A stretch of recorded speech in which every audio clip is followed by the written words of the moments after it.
El Banco Central hace política monetaria. Para ello, utiliza la tasa de política monetaria, buscando incidir en las tasas de interés a que los bancos captan ahorros y prestan para el consumo de los hogares y la inversión de las empresas. El objetivo de la política monetaria es mantener la inflación en torno a una meta definida por el Banco Central, logrando la estabilidad de precios y contribuyendo a crear las condiciones para un crecimiento económico sostenido. Banco Central de la República Dominicana, por la estabilidad y el crecimiento. En Banreservas apoyamos la voluntad de quienes trabajan para ofrecer un turismo seguro. Por eso brindamos soluciones que impulsan el crecimiento de nuestro turismo, como una de las principales fuentes de ingresos para nuestro país. Banreservas, 80 años siendo el banco de todos los dominicanos.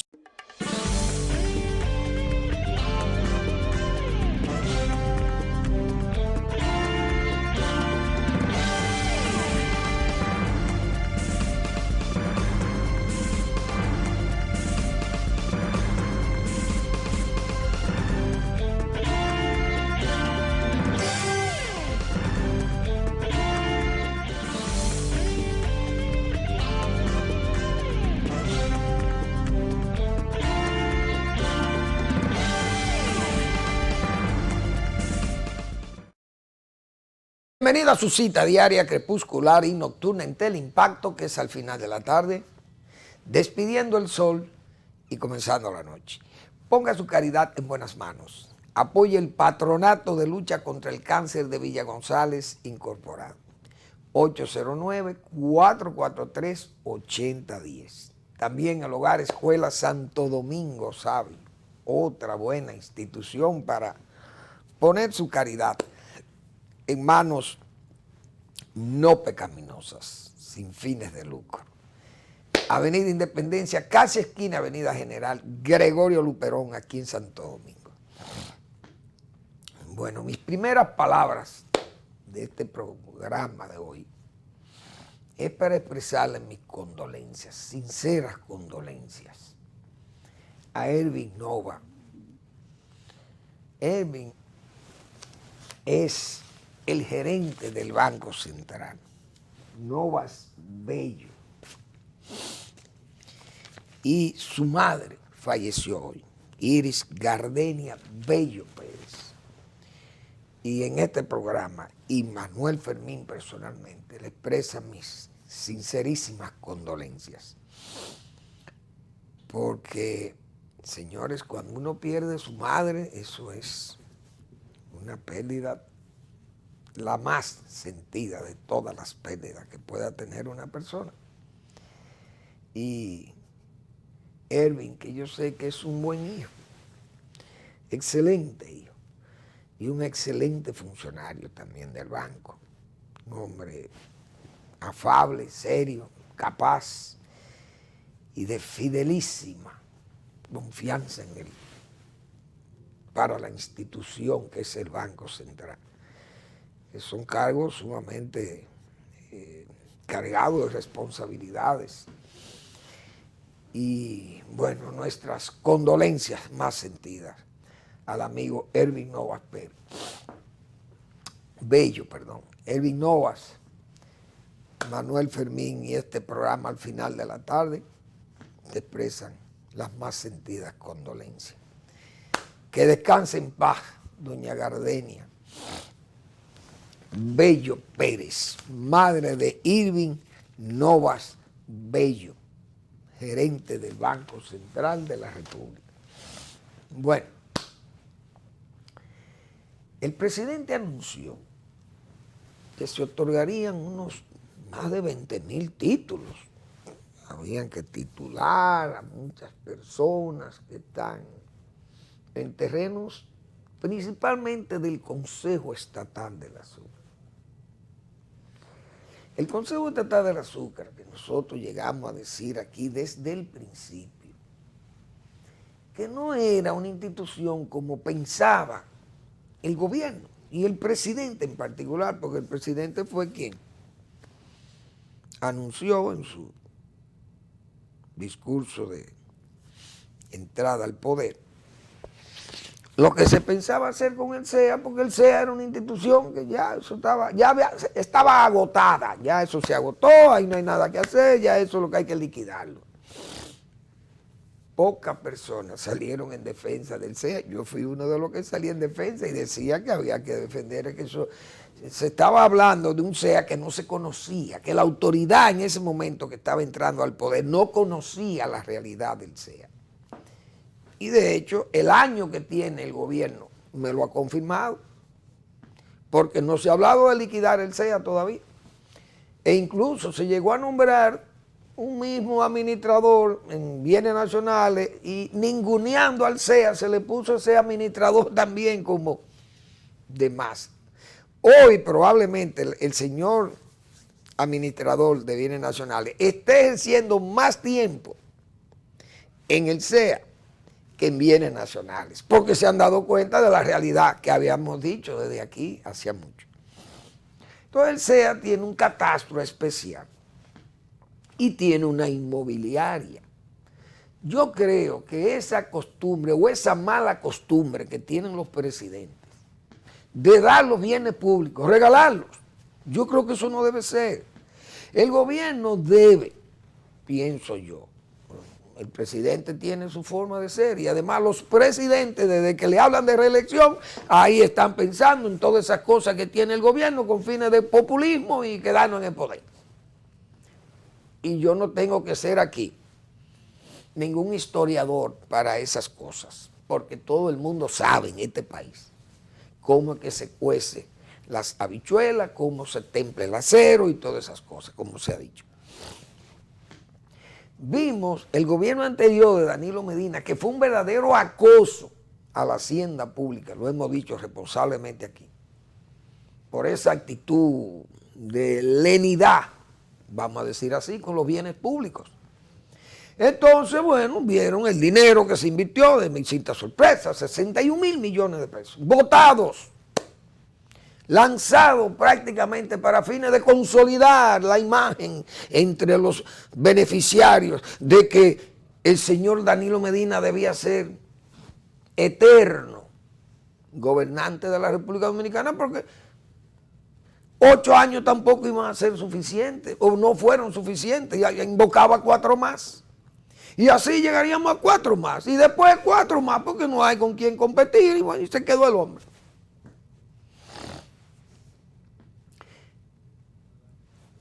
¿Qué hay que hacer?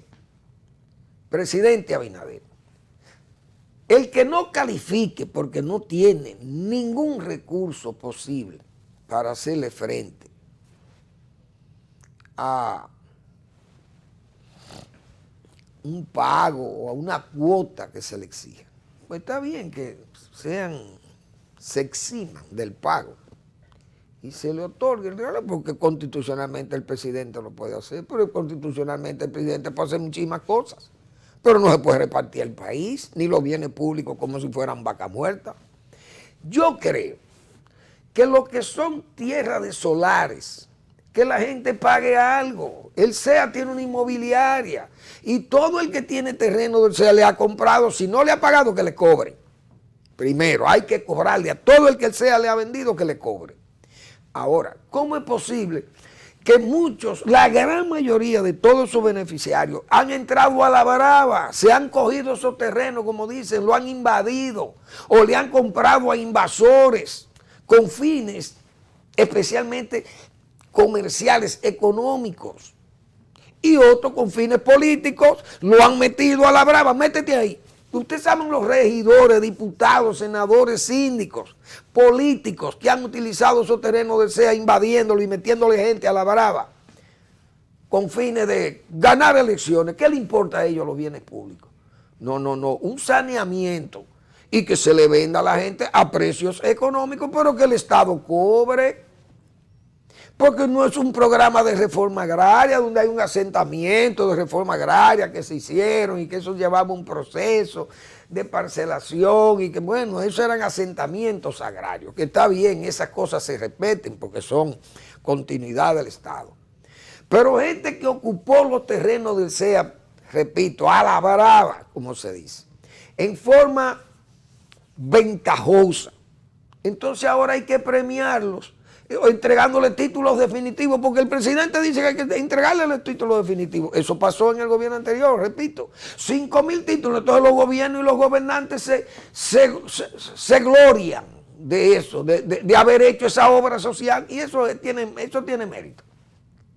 Mérito tiene asentar el parcelero con su familia y hacerle una vivienda ahí. Y que él, por probanzas, su tiempo de trabajo, su índice de morosidad de pago en el Banco Agrícola, etcétera, etcétera, el comportamiento dentro de la parcela, gane el derecho a que se le otorgue un título definitivo. Excelente.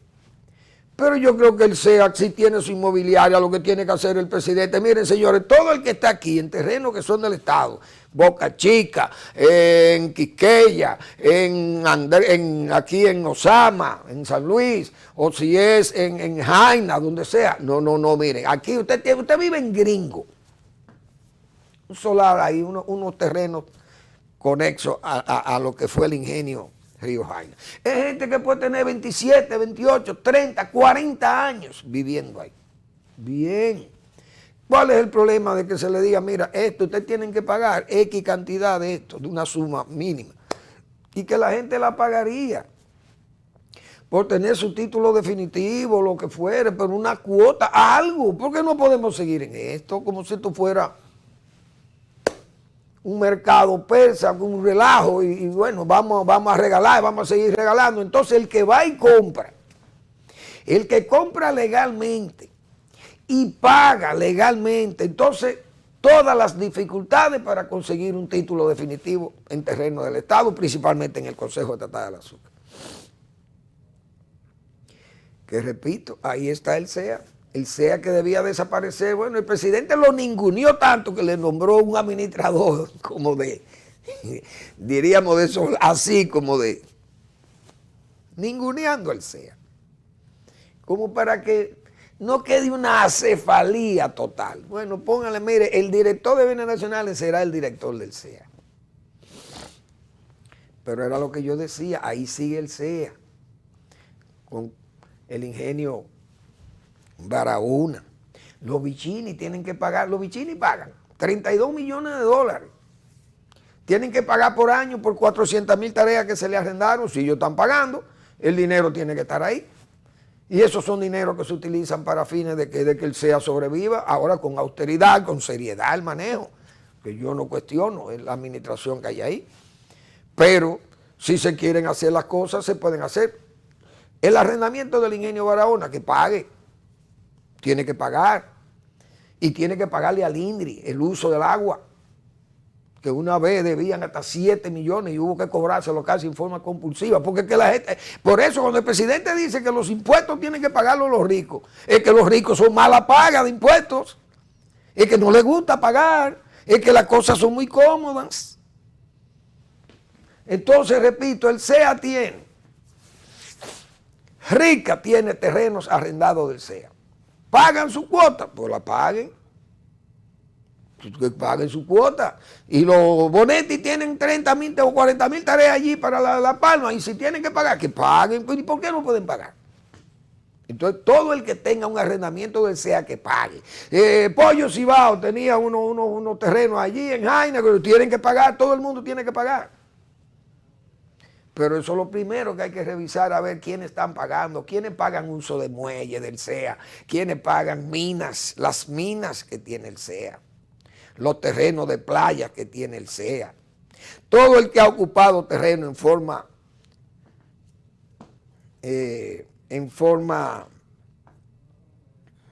arbitraria, en forma ilegal, o sale de los terrenos, o se regulariza y paga. Y si no quieren pagar, se le quita el bien, punto, el inmueble. Eso es lo que yo entiendo. Pero es posible que yo esté equivocado, porque el que está en la presidencia y el que quiere seguir en el cargo no piensa así. Yo hago, está bien. Es posible que no piensen así. Esas son las titulaciones, que yo hablo de las titulaciones. Bueno, hay decisiones que nosotros tenemos que seguir con aprensiones.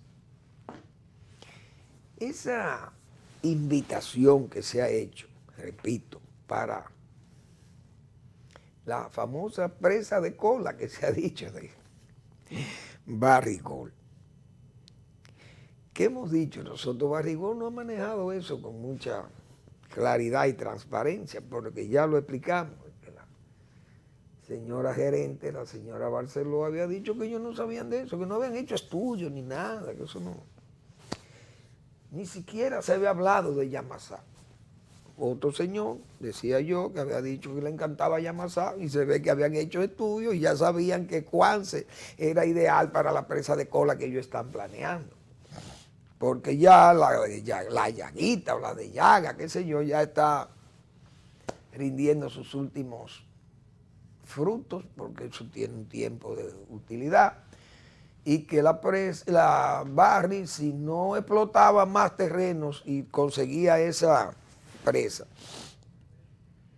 pues el agotamiento sería más rápido para la mina. Entonces, se entendía que la ley 64/2000 es la que tiene que obligar, en este caso, a Barry, a que pague un estudio ambiental en forma imparcial, a una compañía imparcial, o que el Estado la seleccione el Estado, pero que pague el servicio el proponente.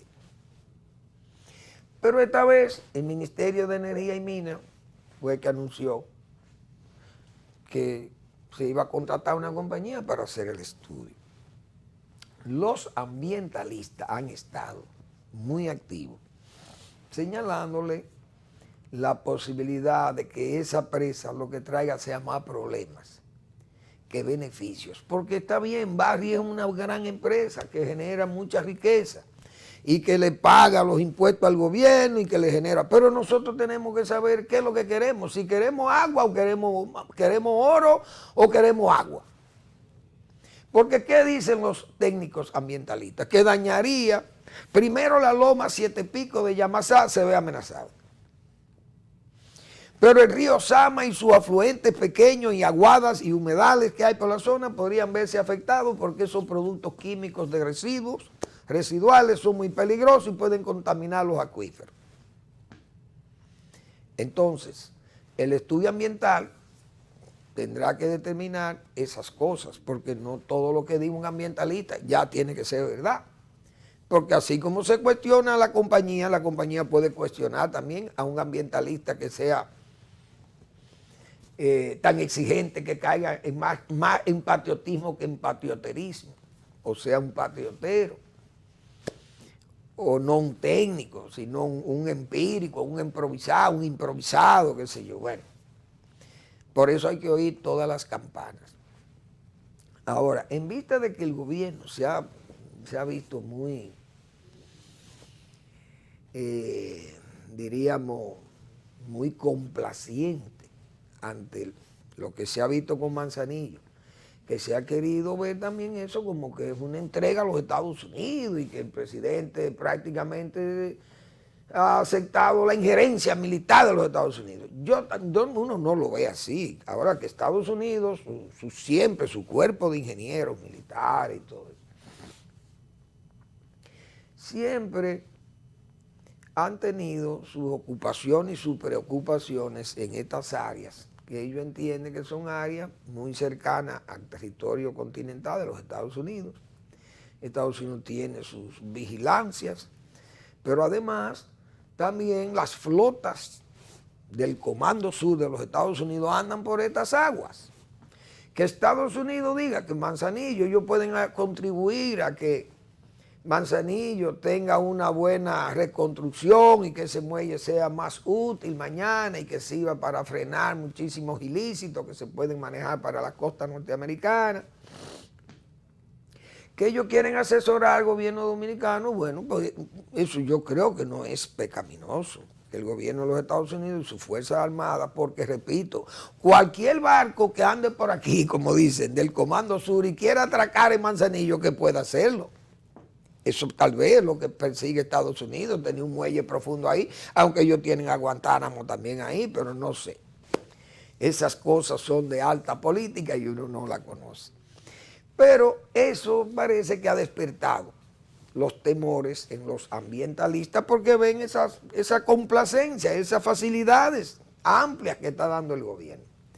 Yo mismo decía, eso tal vez me lleva y uno también crea sus aprensiones con los problemas migratorios haitianos, que hemos dicho nosotros que no hay una política definida antimigratoria, porque el gobierno anuncia muchísimos planes y ayuda para Haití, pero nadie habla de repatriar, no de devolución de la frontera, como yo he dicho, no es repatriar de lo profundo.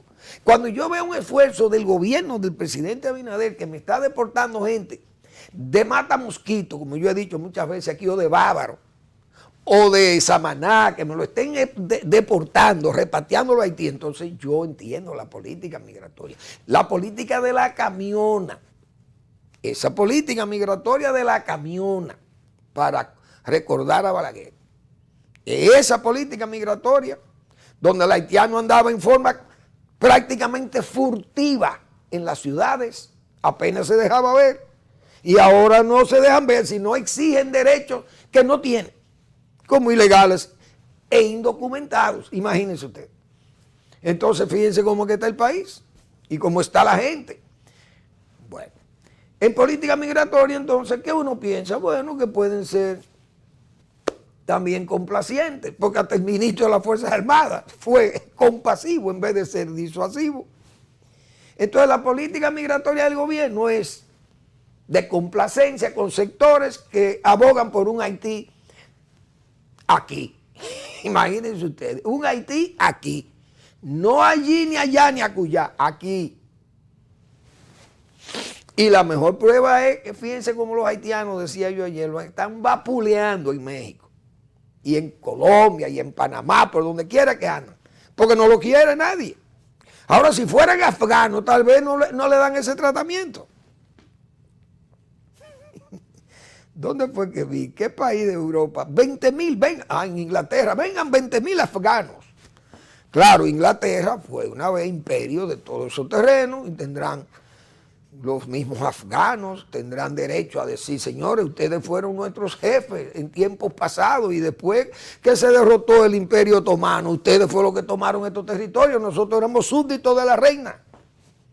Podrán alegar eso, los haitianos no podrán decir eso porque la monarquía francesa desde 1789 y después creo que con Luis XVIII hubo una monarquía constitucional en Francia, pero Francia se convirtió en un imperio, pero bajo el amparo de la República. En definitiva, los haitianos, nadie los defiende. Pero cuando en República Dominicana le pasa algo y sale una señora apellido Belique, una haitiana señora apellido Belique, y dice que República Dominicana abusa, o la señora que en paz descanse, Sonia Pierre, que quisieron hacer un martirio. Ese rostro moradito de martirio, de todo ese sufrimiento en la República Dominicana de sus conciudadanos, que el Centro Kennedy la llamó a Sonia Pierre para premiarla, adorarla en Washington. Y República Dominicana, entonces, en todos los esquineros del mundo, como apatridia, como nosotros generadores de apatridia, generadores de odio, de racismo, todo lo malo.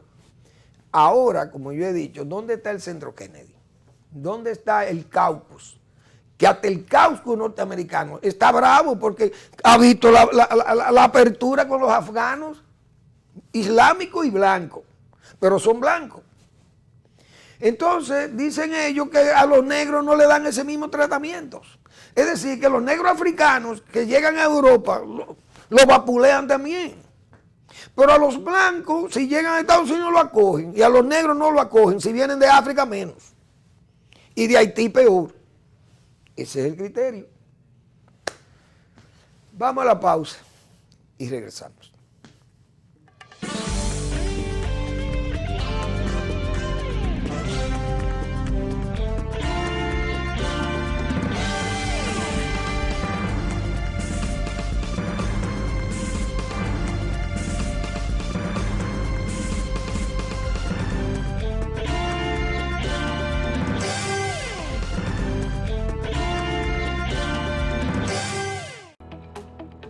El Banco Central hace política monetaria.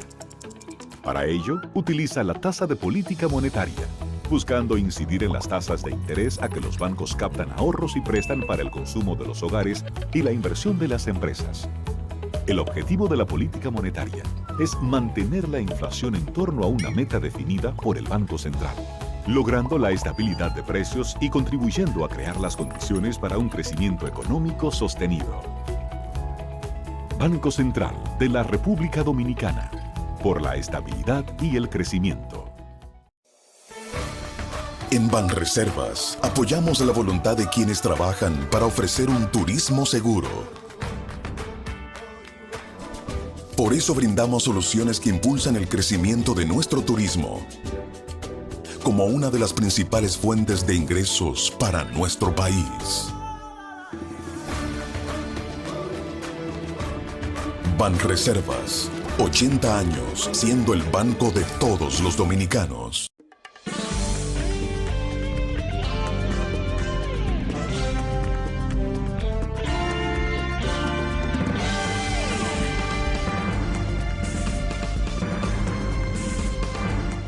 Como seguíamos con ese tema ahí de las concesiones, fíjense que se concedió a una compañía que se llama Apache Corporation. Imagínense usted, Apache, óigale el nombre. Pero esa compañía va a la exploración y probable explotación de petróleo en toda la costa sur de la isla de Santo Domingo, o de la isla que pertenece a la República Dominicana. Y ustedes saben el peligro que yo decía, señores, en Guyana, esas plataformas marinas, en pleno mar Caribe, una plataforma de esas se desprende de ahí, una área de terremotos, sísmica, muchos huracanes, ciclones, cualquier problema que surja ahí, como surgió con la British Petroleum, se dañan todas las playas del este, así como el sargazo viene, porque el sargazo viene de ese Atlántico alto, lejos, y viene y se tira en las playas dominicanas. Ustedes se imaginan un manto de aceite de las fronteras de Guyana y que venga todo ese Caribe dañando playas que lleguen hasta el Golfo de México, la parte mexicana y qué sé yo. Bueno, en resumen, hay concesiones para esa gente, pero entonces hay se ha encaminado algún ordenamiento territorial para seguir con estas cosas, porque esas son cosas peligrosas. Esa presa de cola que dicen los ecologistas, imagínense ustedes los materiales tóxicos que tiene eso. Esa misma presa que está ahí, la de la Llaguita, eso está lleno de unos productos súper tóxicos, porque siempre lo que ensayan con esa cosa siempre minimizan esos efectos. Cuando las pruebas nucleares, yo recuerdo cuando las pruebas nucleares, señores, Estados Unidos explotaba en Nevada y en New México, qué sé yo, explotaba esas bombas atómicas ahí, pero eran bajo tierra y una en el aire también, yo creo que la explotaban en el aire. Pero recuerden a Francia, explotando allá en la Polinesia, la isla Bikini, creo que era que se llamaba, un atolón de eso de la Polinesia, explotando sus bombas atómicas allá, esas potencias, ensayando su calidad y su potencia de las bombas. Pero ¿y Rusia? Esa Rusia tan sucia, con esos elementos radioactivos, esa zona de Siberia, allá, Kazajistán, qué sé yo, y la zona de la isla de Koli, creo que era que le llamaban. Y allá era que la Unión Soviética explotaba unas bombas enormes, la bomba más grande del mundo que se explotó ahí, una cosa increíble. Eso era un radio de centenares de kilómetros y de miles de kilómetros, bueno, que es un efecto, eso se vio a miles de kilómetros, se vio la llamarada, imagínense, de aquellas bombas. Y ahora, ¿dónde estaba ese estroncio 90?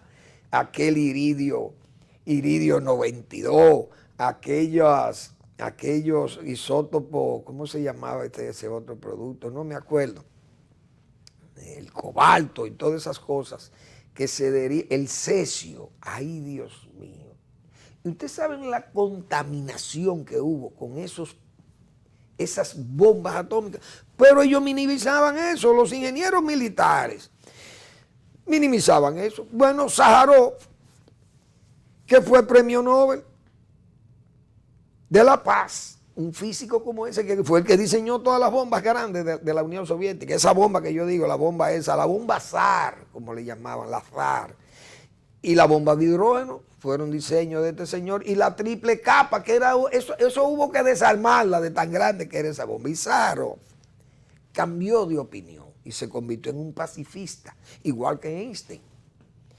Entonces esa gente, después que hicieron todos esos daños, se dieron cuenta de la gravedad de esas cosas. Pero es así que pasa con todos estos técnicos y todos estos científicos. Suerte que la Alcoa se fue de Pedernales y uno no sabe qué residuos dejó allí. Todos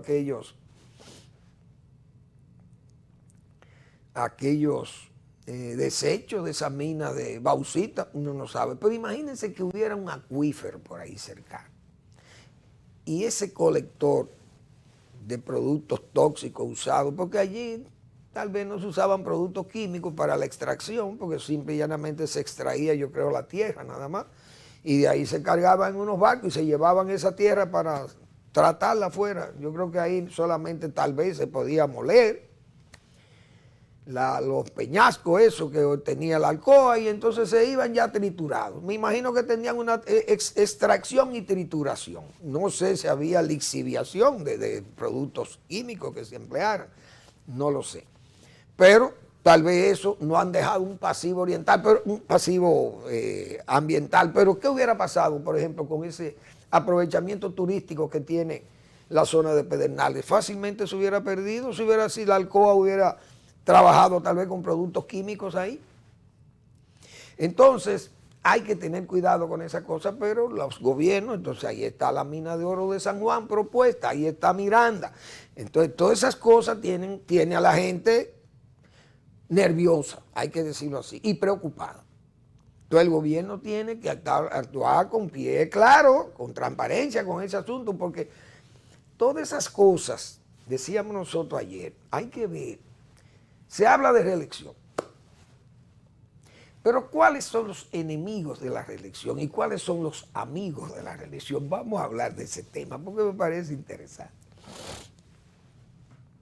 El presidente puede tener todo el deseo y el derecho lo tiene, porque la ley, la Constitución le permite ir a la reelección, y muchos funcionarios mediocres y buenos también quieren la reelección para seguir, como se dice, atado a la red pública. Unos, otros por servir con seriedad al país, con sacrificio, con deseo de patriotas, de ser patriotas y ser gente útil al país, y bueno, y trabajan con seriedad y con gusto.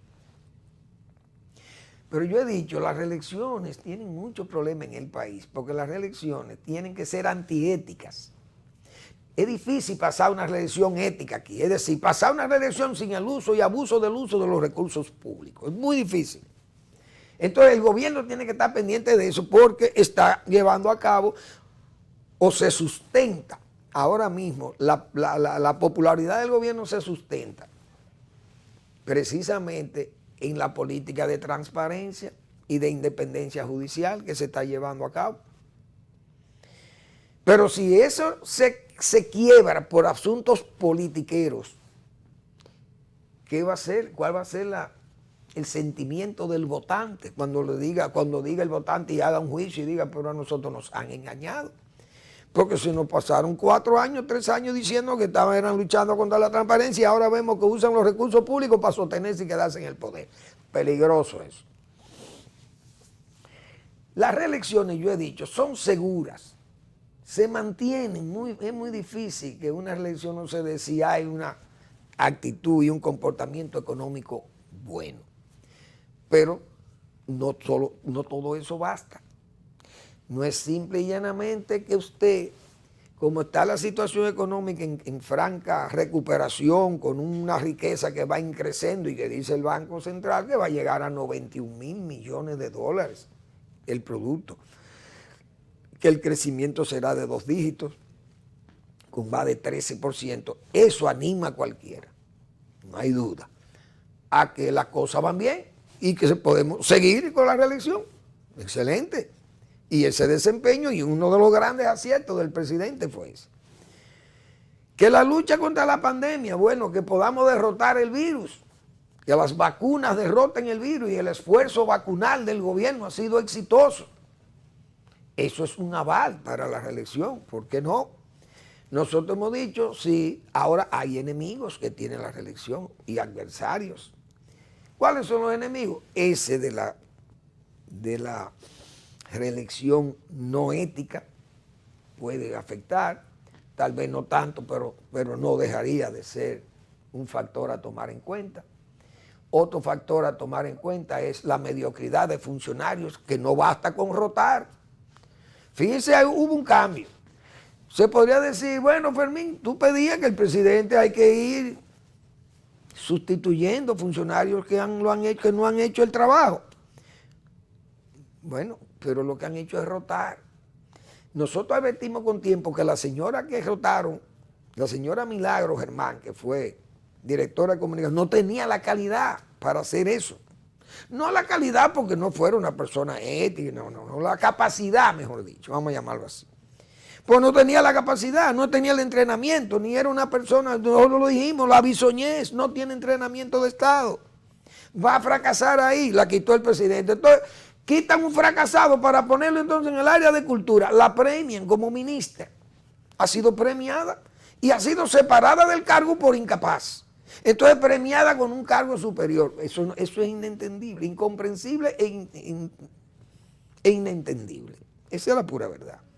Entonces esa actitud no basta, porque lo dijimos ayer, quedan muchos cuadros políticos, compromisos políticos, entonces no se pueden sustituir. El gobierno tendrá que seguir con esa gente.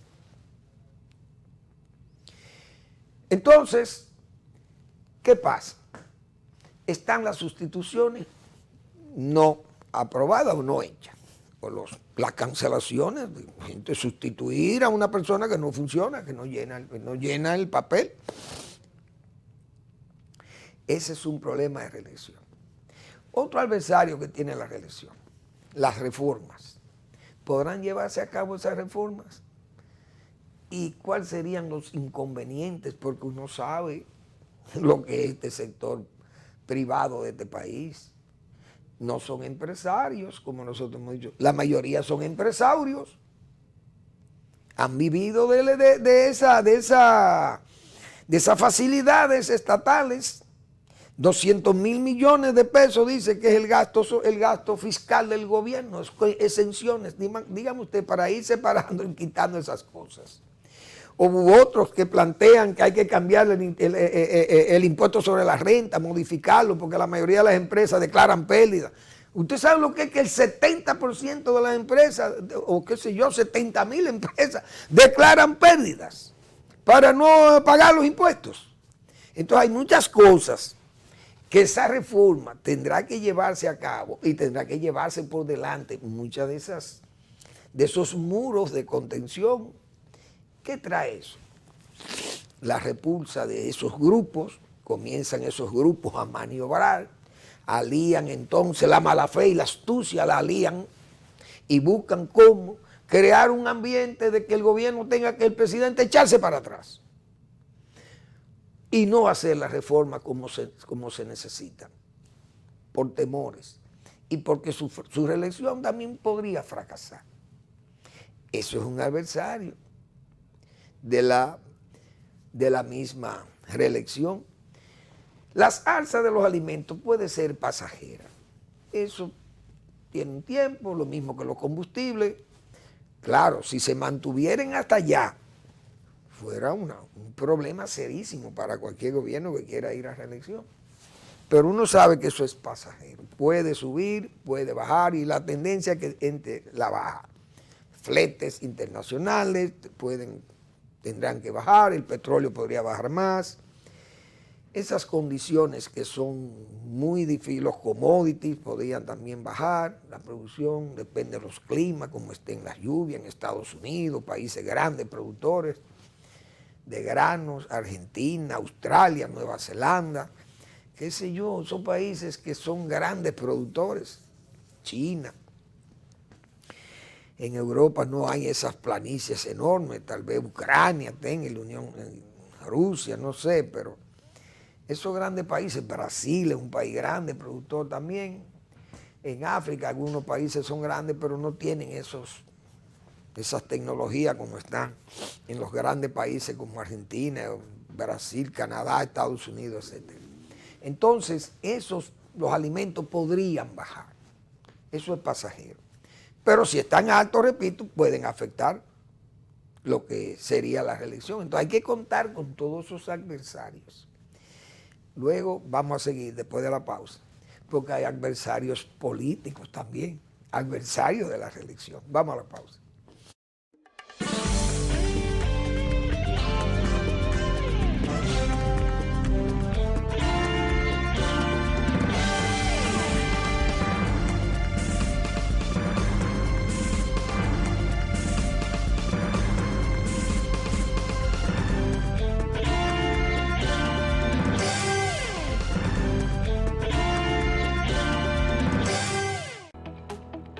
El Banco Central hace política monetaria.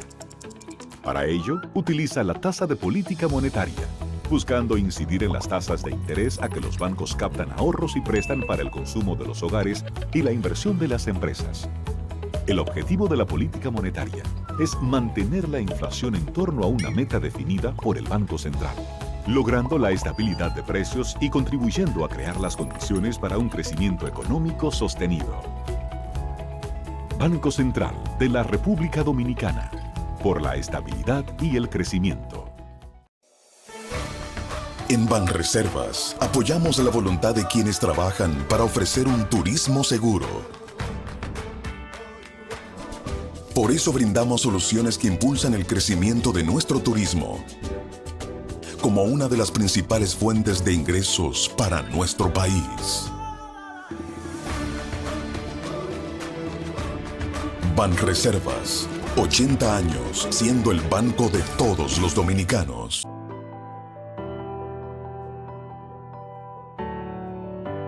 Mi mundo empezó a cambiar, al igual que el de todos en casa. Ahora contamos con más espacio y comodidad, y nuestro único interés es pasar más tiempo juntos. Pero aunque las cosas ahora son diferentes, podemos hacerlas a nuestra manera. Del 1 al 30 de septiembre con Expogar, Banreservas pone toda su voluntad para que adquieras tu vivienda con tasas desde 5.80%, fijas hasta 10 años, 90% de financiamiento, hasta 20 años para pagar y cuotas flexibles. Precalifícate por WhatsApp al 809-960-2120 y empieza a sentir la libertad de vivir en casa propia. Banreservas, el banco de todos los dominicanos. Esa es una joya viva de la naturaleza que está en venta. 112 tareas en el municipio de San José de las Matas.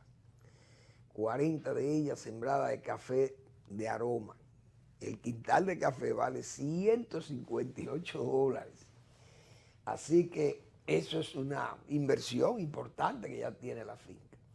Puede comunicarse con doña Magalis en el 809-350-6355. Bien.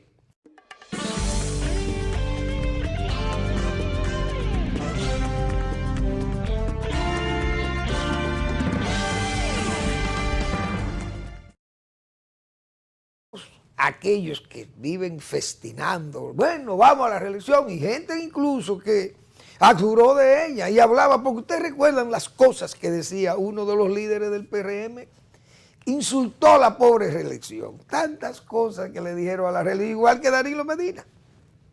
Y entonces son después los reeleccionistas. Y después de fracasar como candidato a la reelección, el principal líder del PRM en su momento. Entonces, después que perdió, entonces dijo de todo en contra de la reelección. ahora es partidario de la reelección de Luis también. O sea, una cosa de incoherencia, pura de la incoherencia y de la falta de respeto por la institucionalidad democrática. Porque viven en eso, en ese desorden mental político que tienen. Entonces, otros adversarios que tiene la reelección, para esos termocéfalos que a veces también se adelantan por la misma mediocridad, hay mucha gente, y que el presidente tenga cuidado, porque eso uno quisiera que el presidente tenga éxito, y ojalá él de su éxito se pueda conseguir la reelección. Bien, porque ¿quién se va a negar a que un presidente exitoso se pueda reelegir? Si el éxito del presidente no es tal, sino el éxito es del país. Por eso yo siempre he dicho, no basta que el simple comportamiento económico ya es una garantía. Está bien, se te tranquiliza la calle, no hay esa efervescencia social de dañar el país ni nada de esas cosas. Yo recuerdo que Balaguer tenía un respeto con la economía, un buen comportamiento económico. Aquí hubo una bonanza en el 74 y sin embargo Balaguer tenía las elecciones perdidas. Y miren que era la bonanza del azúcar. Todo aquel dinero que Balaguer utilizó, todos esos ahorros para fines de construir presas y canales de riego y de hacer obras para el espíritu, bueno, el país, producto de esa bonanza. Y tenía las elecciones perdidas. ¿Por qué? No era por el comportamiento económico. La gente no andaba muerta de hambre ni nada de eso. Y el gobierno, un gobierno trabajando de verdad. Y entregando obras de verdad, con carácter, e iniciando obras de verdad. Entonces, ¿por qué casi pierde las elecciones en el 74? Bueno, no la perdió porque el PRD se tuvo que ir, el Acuerdo de Santiago se tuvo que desbaratar. La represión política la tenía perdida Balaguer en las elecciones. Y vino en el 78 y la perdió por eso. La gente estaba harto de la represión militar, pero había un buen comportamiento económico. Pero vino ese problema y afectaba, no hay duda de ello. Y se fue la reelección a pique, la reelección de Balaguer. Y aquí en el 90 la reelección de Balaguer tuvo también a pique por la situación económica, porque eso es evidente. Ahí no estaba bien la situación económica. Entonces, aquí puede estar bien la situación económica. Y Valdés es una garantía, es verdad, para que haya un comportamiento económico que refuerza moralmente al gobierno. Pero entonces se suman esos factores que yo he venido señalando, la reforma y los apagones, que yo he dicho, todavía aquí no estamos pasando apagones, porque la economía ahora que está la economía está, como dicen, encendida, pero eso demanda mucha energía, el crecimiento económico. No crean que el crecimiento económico es una figura, números que uno lo ve en la pizarra o lo ve en la televisión. No, tiene que haber un conjunto de actividades productivas para que se genere el crecimiento económico y haya comportamiento económico. Entonces eso se llama energía. Energía humana y energía eléctrica y energía del agua y energía de los combustibles, etcétera, etcétera. Pues tiene que venir una reforma, habla de reforma de hidrocarburos, reforma energética, reforma fiscal. Entonces todas esas cosas hay que sumarlas. Aquí va a haber apagones y en el 2024 los apagones probablemente echen del gobierno al gobierno o haga perder también la reelección. Igual que el agua, la demanda de agua potable, la demanda de agua. La población va creciendo y las demandas de agua crecen por la industria, el turismo, etcétera, etcétera. Pero ¿está el gobierno en capacidad de servirla? El DERECAFTA, que Manuel Fermín aquí hace 13 meses, le advertí al presidente, tenga cuidado con el sector agropecuario y ese DERECAFTA que en el 24 va a haber exigencia y vamos a ver los productores en las calles, en las carreteras, protestando. 13 meses hace que yo dije eso aquí, incluso antes de que el presidente asumiera. Pero yo no estoy echándome la de arúspice, ni de oráculo. Simple y llanamente son las verdades o las cosas que son objetivas, claras, que estamos hablando con la realidad. DERECAFTA, apagones, agua, hasta la sequía, señores. La sequía sin perder unas elecciones, La sequía, yo recuerdo un secretario de Agricultura que fue el mejor secretario de Agricultura, técnicamente hablando, no había un hombre mejor preparado que Carlos Aquino González. Sin embargo, Carlos Aquino González Balaguer tuvo que quitarlo como secretario de Agricultura por una sequía enorme, pero Carlos no era el culpable porque Carlos no es Dios. Pero Balaguer tenía que buscar una excusa. Y quitó a Carlos González, a Carlos Aquino González, lo quitó como ministro de Agricultura y nombró a Meme Viña Casa, que es para descanse menos. Y comenzó a llover, porque así son las cosas. Comenzó a llover que yo tuve que ir a Colombia a buscarle unas semillas, a comprar semillas para sembrar en el país, porque no había ni semillas de esa sequía del 1974, 75, hubo una sequía. Bueno, 74, miren a ver las elecciones de Balaguer. ¿Cómo estaba el gobierno perdiendo las elecciones? Hubo que abortar la oposición. Y Balaguer se quedó en el poder. Vamos a hablar claro, yo estoy hablando con la experiencia aquí. Y el que no esté de acuerdo con Manuel Fermín, que llame aquí y me refute. Pues estoy diciendo esas cosas que entiendo que es mi verdad, desde luego. Pero esa sequía, repito, hizo saltar del cargo a Carlos Aquino González. Y el gobierno mismo estaba perdiendo las elecciones. Y ya lo expliqué. Entonces, el DERECAFTA es una amenaza tremenda para la reelección del presidente Abinader. Los apagones, Manuel Fermín ha dicho aquí lo que significan 1.800 megavatios, el déficit. Cuando esta economía siga creciendo, una economía creciendo con demanda de energía y la energía corta porque no hay, y Catalina en evaluación porque no se sabe todavía qué va a pasar y hay que evaluar aquello. Y Manzanillo todavía no estará, o cuándo estaría Manzanillo. Para que tengan una idea, Catalina, que es Manzanillo hoy, o el Manzanillo propuesto, se planeó para 45 meses y se entregó 88 meses después. Ustedes están oyendo la diferencia.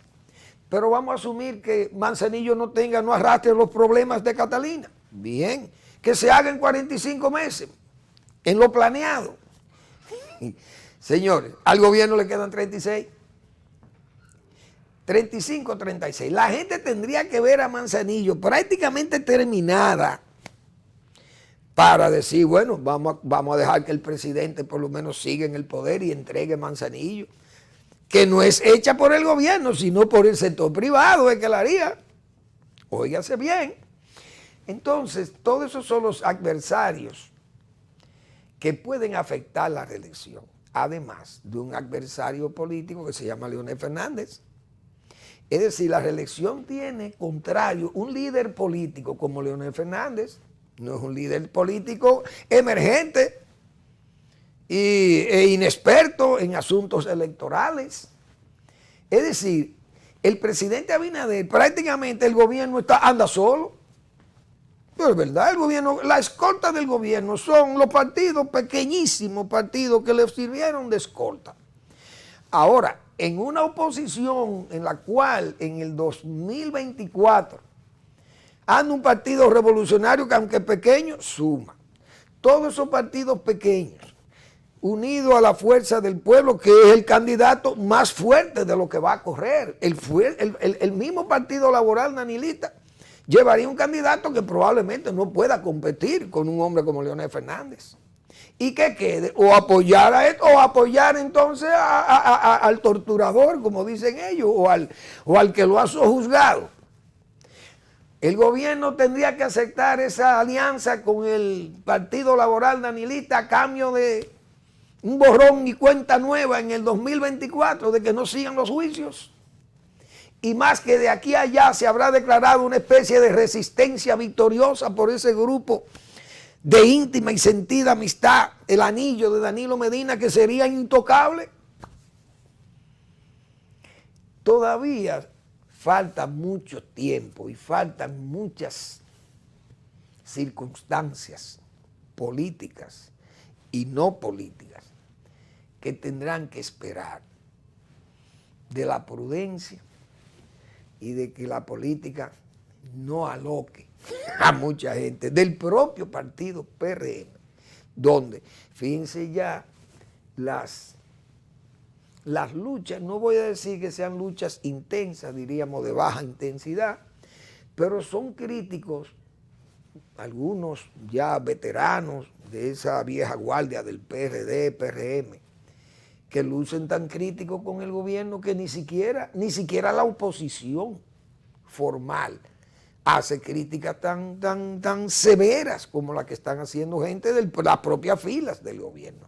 Eso crea cierto agrietamiento, un partido que tiene un comportamiento todavía difuso en el gobierno y donde yo he dicho que impera más la voluntad que el tino, peligroso. Entonces no es fácil hablar de reelección. Luis gana 60-10. Muy cómodo decirlo y muy exclamatorio suena. Pero las cosas uno sabe que no van a terminar 60-10, porque uno sabe cómo se pueden complicar las cosas en el camino con todos esos señalamientos que yo estoy haciendo. De todas formas, uno no se puede adelantar a los acontecimientos, porque primero no somos arúspices, no somos oráculos, pero los años, la experiencia y todas las referencias que uno logra ir sumando, organizando para crear una opinión como esta que yo estoy emitiendo, hacen que uno piense que no anda descaminado. Gracias por su atención. Nos vemos mañana en otra entrega de Al Final de la Tarde, despidiendo el sol y comenzando la noche.